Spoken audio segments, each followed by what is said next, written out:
Camilla's health announcement amid coronavirus hell.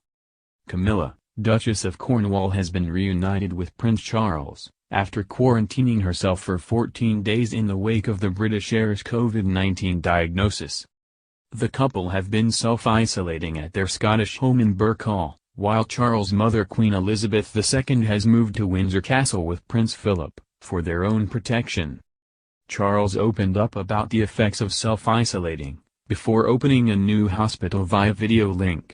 As we are all learning, this is a strange, frustrating, often distressing experience, when the presence of family and friends is no longer possible, and the normal structure of lives are suddenly removed.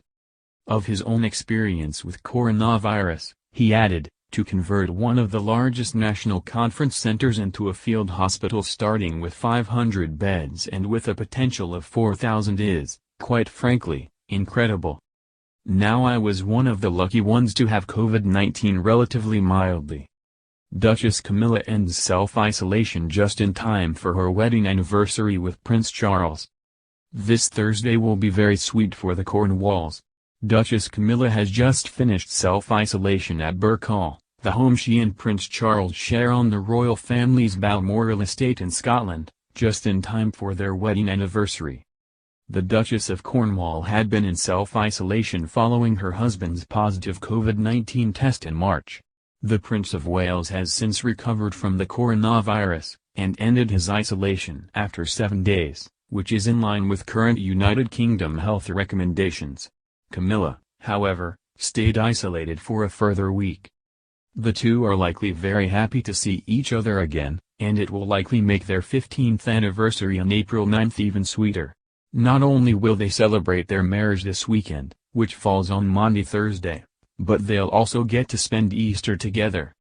Charles continued to work at Burkhall in isolation while he was healing from his coronavirus infection, which thankfully only gave him mild symptoms.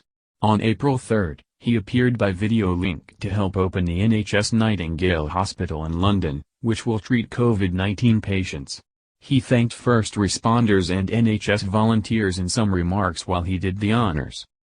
2 days earlier, the future king appeared in another video shot at Burkhall, in which he discussed what it was like to have COVID-19.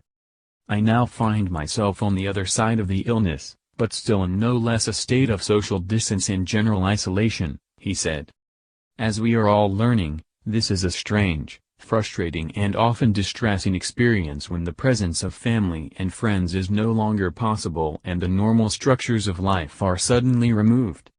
At such an unprecedented and anxious time in all our lives, my wife and I are thinking particularly of all those who have lost their loved ones in such very difficult and abnormal circumstances, and of those having to endure sickness, isolation and loneliness. Charles isn't the only royal to speak out about COVID-19 this week. On April 5, the Queen made a rare address from Windsor Castle, in which she stressed that the world will beat the coronavirus by working together and staying united in the fight against it.